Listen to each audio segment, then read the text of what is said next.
오늘 저녁에 나눌 말씀은 열왕기 하 12장의 말씀입니다.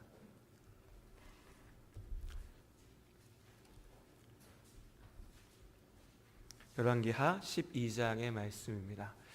말씀을 펴놓으시고 말씀을 설교를 들으시면 될 것 같습니다. 12장 전체에 대한 내용이라서요. 따로 몇 구절을 읽지는 않고 바로 말씀을 나누도록 하죠. 오늘 저녁 설교는 그냥 옛날 이야기 듣듯이 들으셔도 될 것 같아요. 요아스라고 하는 왕의 이야기입니다.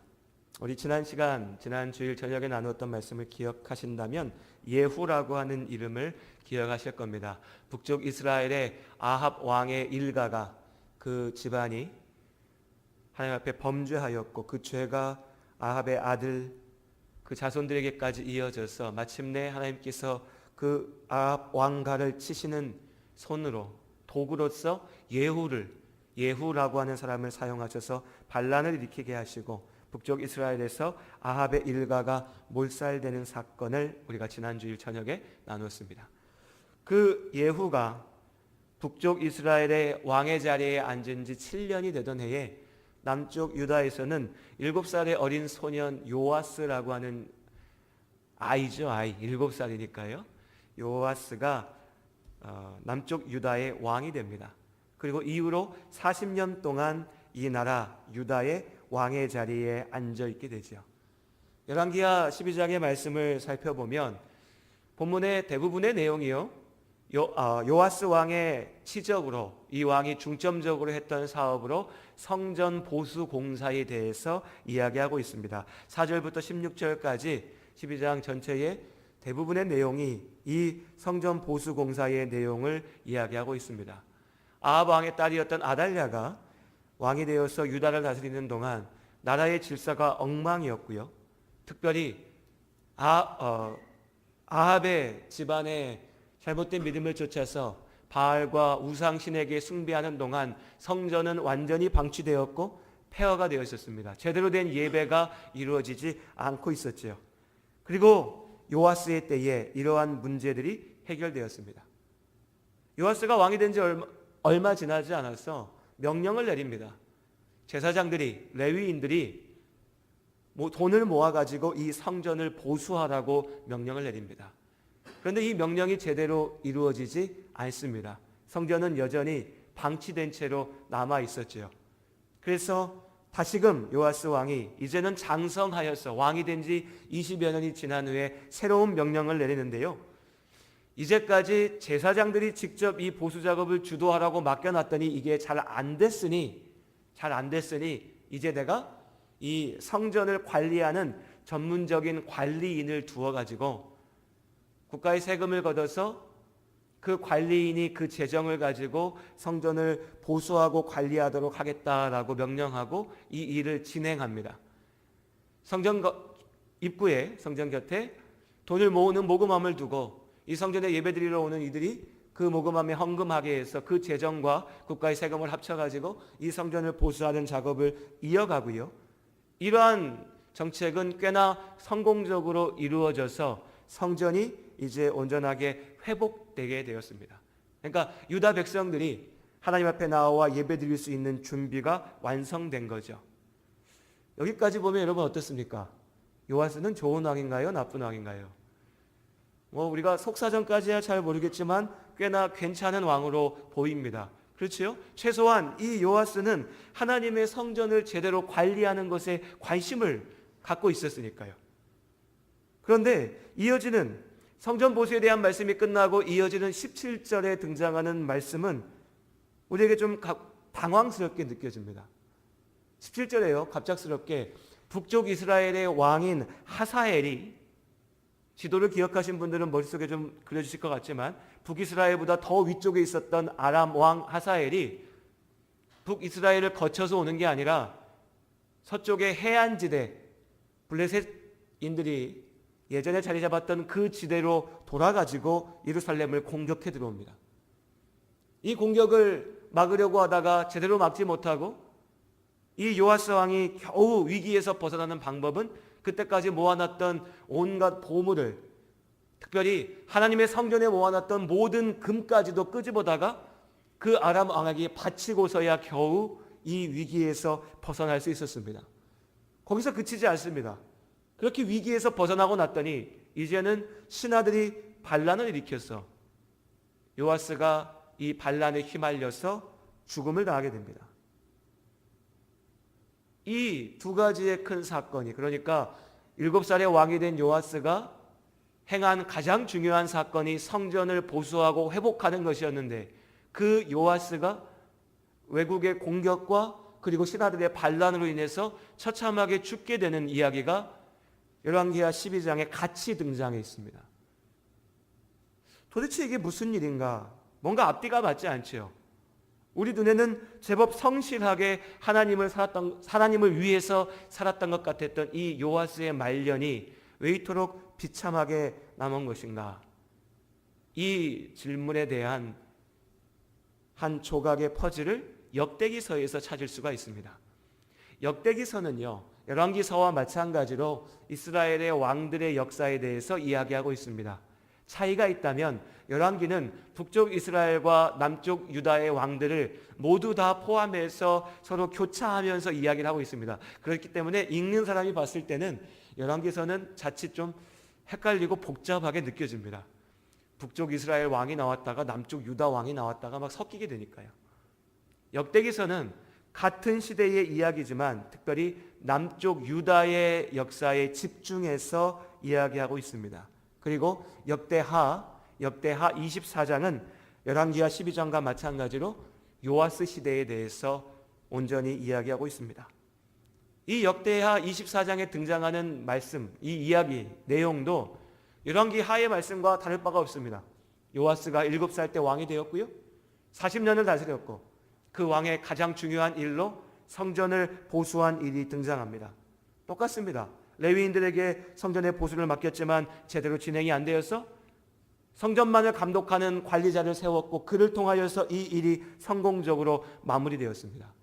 역대하 24장 13절에는 기술자들이 맡아서 수리하는 공사가 점점 진척되므로 하나님의 전을 이전 모양대로 견고하게 하니라. 네, 성전이 멋지게 다시 보수 공사가 끝나게 됐습니다. 요아스의 죽음에 대한 내용도 동일합니다. 아람 군대의 침입에 맞서서 고통당하다가 겨우 벗어난 이 요아스가 신하들의 반란으로 인해서 죽게 됩니다. 그런데 이 역대하 24장에는 열왕기서 12장에 등장하지 않았던 내용들이 나타납니다. 바로 왜 하나님 앞에 괜찮은 왕으로 보였던 요아스가 말년에 이렇게 처참하게 끝내게 되는가라고 하는 그 실패의 원인입니다. 그것은요, 여호야다라고 하는 사람의 죽음입니다. 그럼 도대체 여호야다는 또 갑자기 누군가? 여호야다가 누군지 알기 위해서는 7살의 어린 요아스가 왕이 되었던 과정에 대해서 살펴봐야 됩니다. 북쪽 이스라엘에 이 정도 오니까 좀 막 복잡하시죠? 이야기가 지금 어디로 가나? 예, 거의 끝났습니다. 이야기는요. 요아스가 7살 때 왕이 될 수 있었던 이유는, 자, 우리 지난 주일 저녁에 나누었던 이야기를 한번 다시 기억해 보십시오. 북쪽 이스라엘에서 예후가 반란을 일으켜서 아합 왕가를 몰살시켰죠. 그때 남쪽 유다의 왕도 같이 죽습니다. 아하시아라고 하는 왕이요. 왜 죽었습니까? 남쪽 유다의 왕이었던 아하시아가 북쪽 이스라엘 왕 요람과 친했기 때문이죠. 왜 친했냐면 외삼촌과 조카 사이였으니까요. 그러니까 남쪽 유다 왕 아하시아의 어머니가 아합의 딸, 북쪽 이스라엘의 공주였습니다. 시집 와서 그 아들이 왕이 된 겁니다. 그리고 시집 와서 자기 아버지가 했던 그 온갖 죄악을 남쪽 유다에도 전하였던 것도 아달랴였죠. 어쨌든 이 예후의 반란 때문에 북쪽 이스라엘의 왕, 남쪽 유다의 왕, 그 양쪽 집안의 왕자들, 아합의 피가 섞인 이들은 모두가 다 죽임을 당합니다. 우리가 그 말씀 나누었죠. 그런데 한 사람이 살아남았는데요. 그게 누구냐면 아합의 딸 아달랴입니다. 죽은 남쪽 유다 왕 아하시아의 어머니죠. 그런데 이 아달랴라고 하는 여인이 얼마나 무서운 여인이었냐면 이제 내 아들이 왕이었다가 죽었잖아요. 우리 여성분들만 한번 생각해 보시죠. 그럼 끔찍한 일이지만 그럼 어떻게 해야 될까요? 우리 사극에서 보통 보면 다른 아들을 왕으로 세우든지 아니면 죽은 아들의 아들, 그러니까 내 손자를 왕으로 세우든지 해야 될 것 같습니다.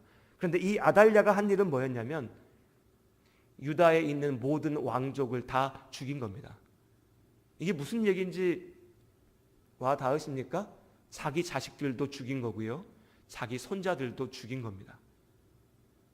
왕의 피를 갖고 있는 애들 다 죽인 겁니다. 왜요? 자기가 왕이 되기 위해서요. 그래서 이 아달랴가 유다 역사의 유일한 여왕으로 등극합니다. 그런데 그때에 제사장 여호야다가 죽은 왕 아하시아의 갓 태어난 아이를 살리기 위해서 데리고 도망쳐서 숨깁니다. 그래서 살아나게 된 아이가 바로 요아스인 거죠. 그리고 그 요아스가 7살이 되었을 때에 숨죽이고 있었던 여호야다가 반란을 일으키게 되고 그 반란의 결과로 아달랴가 죽고 요아스가 왕의 자리에 앉게 된 겁니다. 그럼 여호야다는 누굽니까? 요아스의 생명의 은인이고 그를 왕으로 세워준 자이고 그야말로 요아스에게는 아버지와 다를 바 없는 사람이었습니다. 이 여호야다가 어린 왕을 보필하며 나아갈 때에 남쪽 유다에 하나님의 말씀이 온전하게 세워지게 됩니다. 바알신의 신단을 허물어뜨리고 하나님의 성전을 다시 보수하며 예배를 회복하고 아달랴의 아래에서 망가졌던 모든 문제들을 이 여호야다가 앞장서서 요아스 왕 때에 회복하게 되는 겁니다. 그래서 열왕기하 12장 2절에요. 우리 같이 한번 읽어볼까요?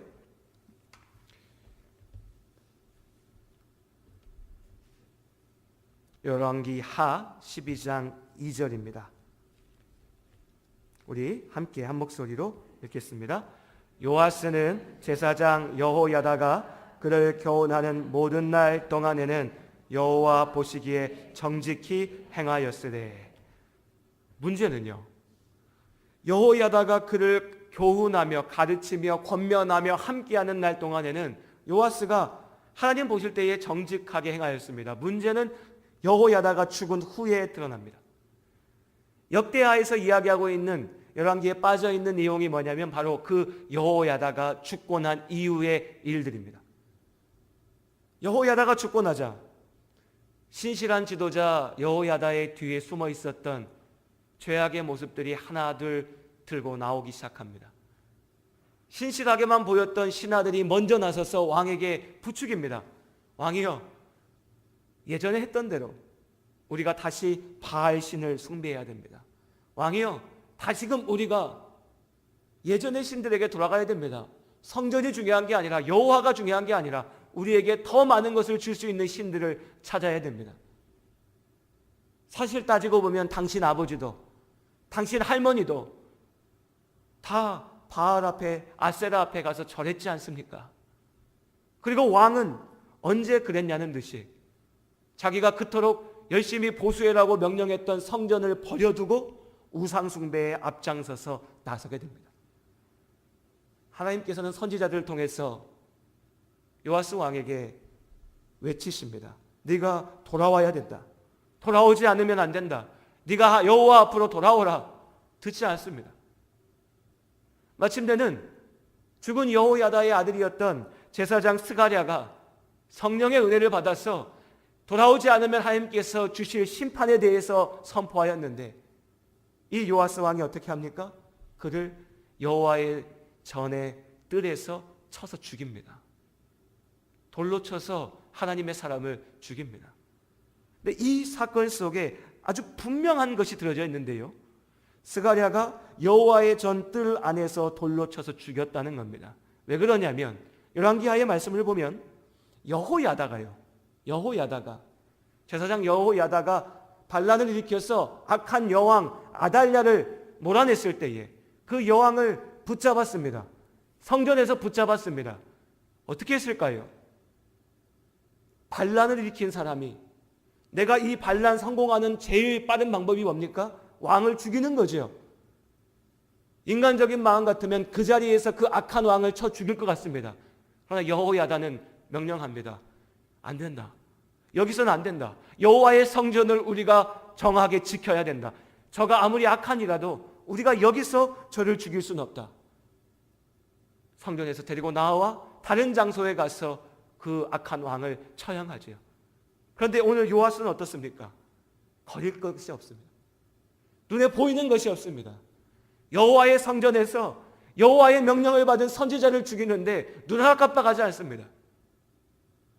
그렇게 요아스는 완전하게 죄악에 빠지게 되고, 역대기의 말씀은 이어지는 아람의 침입과 신하들의 반란, 그리고 요아스의 처절한 죽음이 모두 그의 죄로 말미암은 하나님의 심판이라고 해석하며 증거하고 있습니다.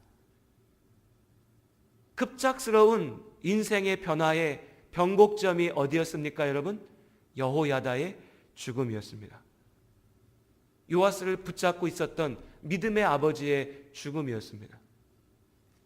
우리가 이미 출애굽기 말씀 가운데 출애굽 시대에 모세가 없었을 때의 이스라엘의 실패를 보았던 것처럼, 여호야다가 있을 때 요아스는 신실한 왕으로 보였지만 그가 홀로 남았을 때에 그는 자기 믿음의 본 모습을 보이고 철저하게 실패하게 됩니다. 이것이 열왕기하 12장에 그리고 역대하 24장에 등장하는 요아스 왕의 이야기입니다. 그리고 이 이야기의 가운데에 하나님께서 우리에게 물으시는 질문은 이것입니다.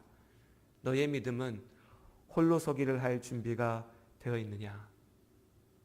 여러분 어떻습니까? 여러분의 믿음은 세상 어느 곳에 혼자 있게 될지라도, 어떤 상황 속에서라도 주님 앞에 설 수 있는 준비가 되어 있으십니까? 아니면 어쩌면 우리도 이 요아스 왕처럼 나를 둘러싸고 있는 여러 가지 조건들, 환경들, 나를 붙잡고 있는 믿음의 사람들, 그들의 기도와 그들의 손으로 말미암아 억지로 나아가는 믿음입니까?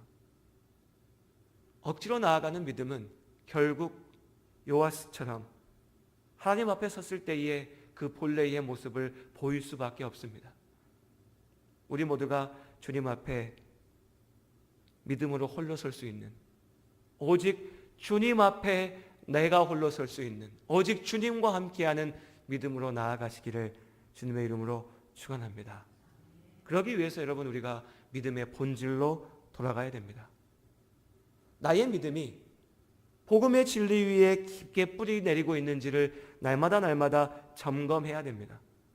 오늘 오전에 우리가 나누었던 말씀처럼 내가 그저 막연히 내 욕망을 예수의 이름에서 찾고자 하는, 예수의 어떤 능력, 기적을 통해서 내 바람을 이루고자 하는 그 욕심을 쫓아가고 있는지, 아니면 예수님이 누구신지 믿음으로 고백하며 주님을 닮아가는 제자로 세워져 있는지, 나의 믿음이 복음의 진리 위에 온전하게 세워져 있는지 우리가 분명하게 점검해야 됩니다.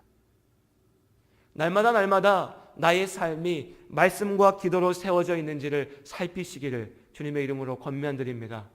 설교 시간에 앉아서 설교를 듣고 있으면, 혹은 요즘에는 참 좋은 설교 말씀들이 인터넷으로든 TV로든 음성으로든 우리가 접할 기회가 아주 많이 있죠.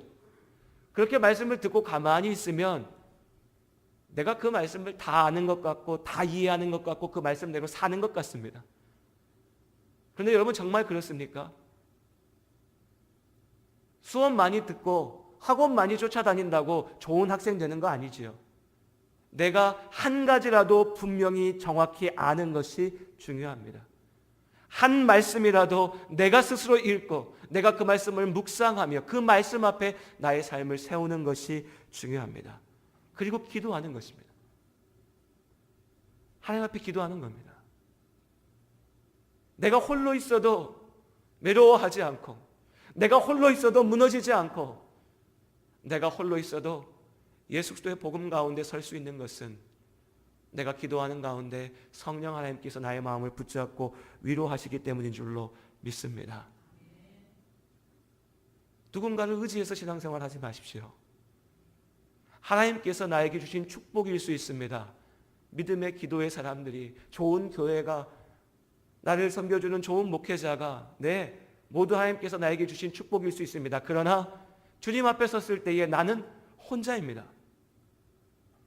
우리 목사님 믿음으로, 내 아버지의 믿음으로, 우리 좋은 권사님의 믿음으로, 내 사랑하는 아내의 믿음으로 내가 하나님 나라 가는 것이 아니라 나의 믿음으로, 내가 예수 그리스도를 구주로 영접하고 내가 복음을 믿는 그 믿음으로 하나님 나라가 나의 것이, 우리의 것이 되는 줄로 믿습니다. 그 믿음을 놓고 우리가 기도해야 됩니다. 그리고 여러분, 특별히 이 저녁에 나온 여러분, 하나님 앞에 헌신하는 나의 모습이 어떤 습관이나 어떤 형식에 감추어져 있지는 않은지, 나의 모든 수고와 열심이 나의 진실된 믿음에서 나오는 것인지를 분별하는 지혜를 가지시기를 주님의 이름으로 축원합니다.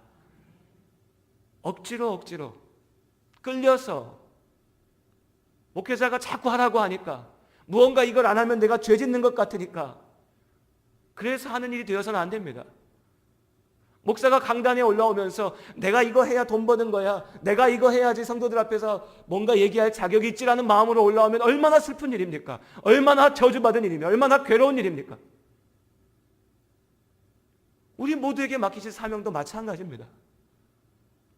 크고 작은 모든 주님의 이름으로 행하는 일들 하나하나가 나를 포장하기 위한 모습이 아니라 하나님을 향한 나의 믿음의 진실된 고백이 되기를 원합니다. 그런 헌신으로 우리가 주님 앞에 설 수 있습니다. 무엇보다도 오늘 이 주일 하나님께서 우리에게 주신 그 말씀대로 주님의 길을 따르는 제자로 사시기를 주님의 이름으로 권면드립니다. 요아스와 같이 평생 사는 동안에 하나님과 함께하는 것처럼 보였지만 결국 마지막에 가서 실패하고 버림받는 영혼이 아니라, 비록 나의 삶 속에서는 온갖 도전과 어려움과 때로 실패와 좌절도 있었지만 그 모든 때에 주님을 의지하고 나아감으로 하나님 앞에 축복받는 주의 자녀로 세워지시기를 주님의 이름으로 다시 한번 축복드립니다. 우리 시간